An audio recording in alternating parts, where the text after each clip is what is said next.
Ahlan wa sahlan kwa mara nyingine, mtazamaji wa ODTV, na karibu tena katika Arocho Live, kipindi chako huwa ambacho kinawatafuta magwiji wetu wa michezo. Na hii leo ni bahati iliyoje, tuko naye aliyekuwa mchezaji wa timu ya taifa Harambee Stars, anaitwa Taiwo Atieno, ambaye anarejea Kenya na atakuwa anatueleza kwa nini amerejea na ni mazuri yepi ambayo anarejea nayo ndani ya nchi ya Kenya. Welcome to Arocho Live, Taiwo Atieno. Thank you for having me. Why is it Taiwo Atieno, not Taiwo Atieno? My grandmother was Atieno and she left my grandfather, so I think she wasn't happy with him having two wives. So she says they're going to be Atieno. So all my uncles and aunts were Atieno. Okay. In spite of my grandfather, I think. No problem about that. Now, who is Taiwo Atieno? I remember you coming into the Kenyan scene through the national team. Many didn't know who Taiwo was. I'd like you to have this opportunity today. Who is Taiwo Atieno? Well, I'm a Kenyan footballer. I grew up in London, England. Obviously played football in England, and you know, like most kids, I love playing football. When I was 18, 19, I was trying to play for Kenya, but there was a ban on Kenya's national team by FIFA. But throughout the years, I've always made myself known to, I think it was KFF. There was FKL. KFF, the Kenya Football Federation. Yeah. So I made myself known to them, and I think there was a few reporters in around 2008-09 that were watching my games in America. I was playing at the time. So yeah, much of my life has been spent in football. So that's my passion, that's what I love doing. Since I stopped playing in 2014, I've been working in private equity investments as a commercial director. I structure my own companies, other companies, and build out investment products for investors. Just before we move into your current status or what you're doing at the moment, I'd like to take you back to your playing days, perhaps so that most of these Kenyans can know exactly where you played and perhaps any achievement that you had, because you came in, as I said earlier, through the national team, and you played a couple of matches before retiring. Where did Taiwo play before you came to the national team? So I was, at the time of coming to the national team, I was playing in America's A-League, which is a league in which it's parallel to the MLS, but it's not the MLS. MLS wasn't necessarily the best league, but I was playing in America. Prior to that, I was playing in England for Warsaw Football Club, which was a championship team when I first went there in 2001. No, it was 2000. I first went to Warsaw. So I was signed, my first professional contract was with Warsaw Football Club in the championship. They were being managed by Paul Merson, who was the former Arsenal and England international. And I learned a lot, obviously, being under him. I'm an Arsenal fan, so playing for him was a great privilege. I also got the opportunity to play for Ian Rush at Chester. I went there on loan. But yeah, playing professional football in England was a massive privilege and an honour, because I think about 3 million kids every year playing football in England, and only maybe 100 become professional. So I was one of the 100, and you know, there's 95 professional clubs, so it's not easy. And I always tell people, you know, to become a professional in whichever league you're in is a very difficult thing. I mean, Jamie Vardy, who's the best striker in England right now, he came through, I think it was the Conference. So he came from the bottom league up to the Premier League. Okay. So there's a lot of players that are very, very good in England, playing in the lower leagues. And some of them are lucky to get to the top, some of them are unlucky, but I think on the large part it's a very competitive country when it comes to football. Okay. So that's where I've come from. I compete, and when I came to play for Kenya, I wanted to come and compete. I think the environment in football here is very different. You know, high altitude, the preparation and the standards of football wasn't to the same level that I was used to.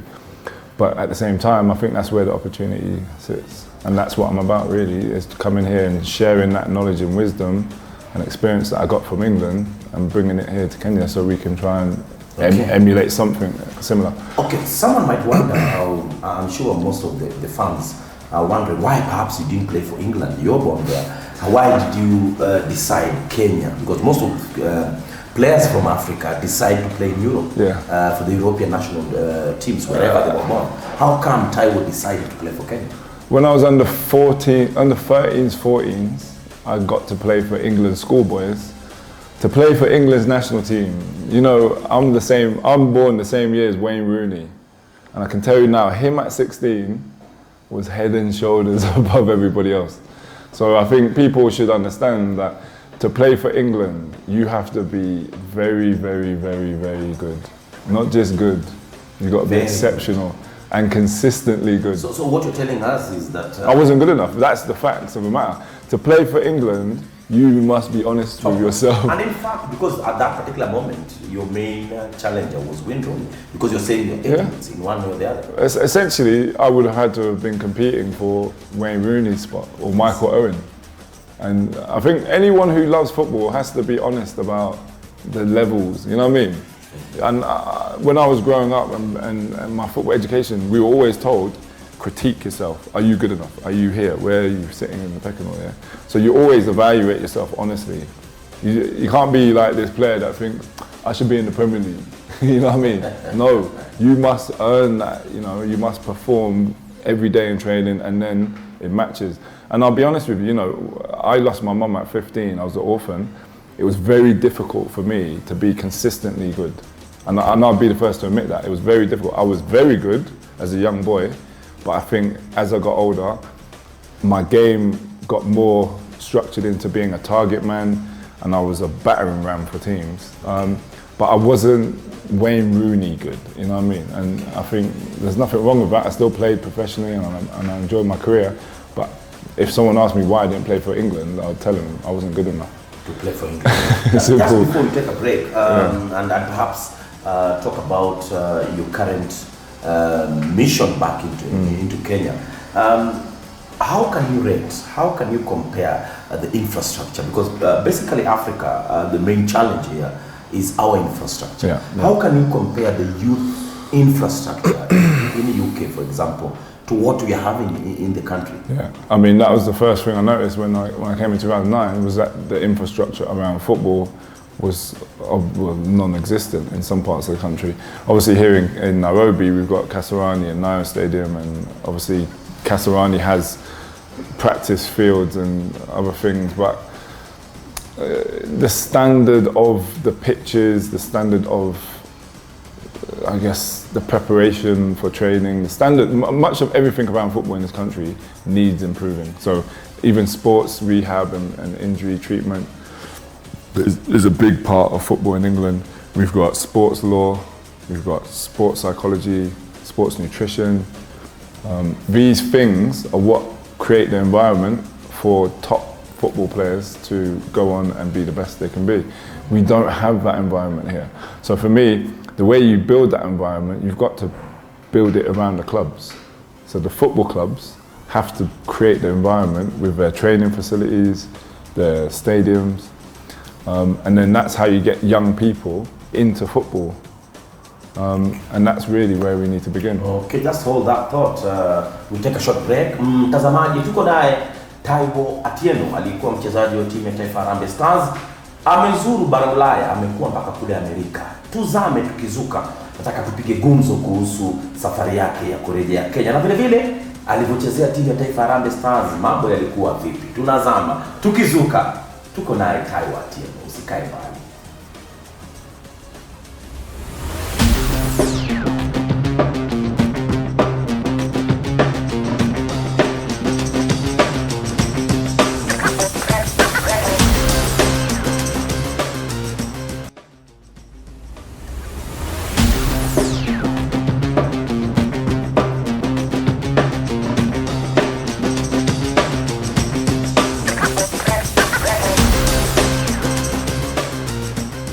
Sadaka kabisa mtazamaji wa ODTV, kama bado uko nasi, shukran. Na kwa wewe ambaye unaungana nasi, karibu sana. Tuko naye Taiwo Atieno, aliyekuwa mchezaji wa timu ya taifa Harambee Stars, mzaliwa kule bara Ulaya, anasema anarudi Kenya kuweza kurudisha mkono. Na tumeongea kuhusu kuzaliwa kwake na Kanada yake hapo awali, lakini sasa nataka tuangazie Harambee Stars. Taiwo, when was the first time you played for the national team, and how were you selected, because you're still playing outside the country? Yeah, well, I was in the first preliminary round of players. There was 50 players in Kasarani, so I think it was around January 2009. Came into camp, so I had to earn myself into that team. I wasn't just given a spot in the final 20, and I wasn't just given my passport. I actually got into the final 20, and that's when I saw the minister, and that's when I saw the prime minister, because I was actually in the team. So my first game after obviously being given my citizenship was against Mozambique. I was trying to play in the Tunisia game, but I missed the deadline. So yeah, that was my first game against Mozambique away. After the match we lost, they had all those Vuvuzuelas, and their fans vandalized our bus. But it was a good experience. Now, I loved it. Nairobi, or you No, that was in Maputo? No, yeah, it was in Nairobi. Okay. Yeah, we played them here in Nairobi, and then we went to Mozambique. Mozambique. Yeah. So you mean the Kenyan passport, you got it when you played for the national? How was the feeling? Yeah, extremely relieving and proud all at the same time, because it took me 3 months to meet with the Prime Minister at the time. I was going to the immigration building, and eventually every floor was telling me no dual citizenship in Kenya and asking me to renounce my British passport. And I just said to the Minister of Immigration at the time, I said, I'm playing professional football in England and America. I can't give up my British passport, otherwise I won't get. So how was it? Because by then, the constitution was not. Was it after the constitution? I think the constitution had been I think it had been passed by Parliament, enacted by Parliament, but hadn't been signed into law by the President. So I think at the time the minister said, "Tai, you should go and see the Prime Minister, see if he can assist you." When I met obviously with the Prime Minister, he asked his Attorney General, his Attorney Solicitor, what he could do, and he advised the Prime Minister that under the new constitution, dual citizenship was provided for, so it was a lawful thing. So my citizen certificate is pursuant to the 2010 constitution. So you're among the guys who benefited with the enactment of the new constitution. Exactly, yeah. Okay. Now let's move into your mission. Taiwo, the other day I saw you being launched as an official of Kenya Premier League. Yeah. For the sake of our viewers, what is this mission? So me as a commercial director, it's a leadership position, but I'm coming in to look at the commercial operations of the KPL and also implement some new objectives and some new targets. One of those targets is to get these clubs, who are all members of the KPL, incorporated and invested, get investment into these clubs so they can have youth training facilities and stadia, and also operational costs covered. So my whole thing is youth development. I want to get the young people in Kenya in good training facilities, get them educated, nurtured in the philosophy of good football. And so that gives us a chance with the national team, to develop, to have some good players being developed in the clubs, but then when they come to the national team, they're performing at a higher level. Okay. So how are you intending to achieve this?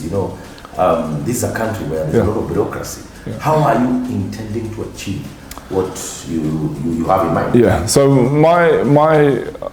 my observation of Kenya over the last 12 years is that the Constitution 2010 has provided devolution of powers to the counties. Yeah, so each of the counties, 47 of them, have governors, and those governors and their cabinets, have some powers in which they can assist investors with coming into their counties and setting up clubs. Yeah, I'm of the view that if we're going to have better standards of football and also create a more harmonious environment for football in Kenya, I think we've got to start encouraging investment into these counties and having the clubs based in those counties, investing in those counties, and giving the young people in those counties the training and the opportunities.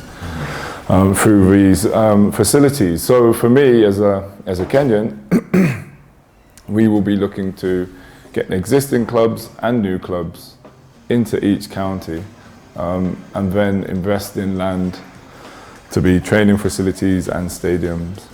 And it's really that simple. I think, you know, a lot of our clubs right now, they all exist in Nairobi, which is just one city, one county in Kenya. So I think, you know, investing in other counties will also attract domestic tourism. We want Kenyans to feel like, yeah, let's go and travel up to Eldoret or Kiambu or Vihiga or, you know, Kisumu. So we want to get people out of Nairobi and start seeing other parts of Kenya, but also getting young people in Kenya competing with their neighbours, rather than always being here in Nairobi.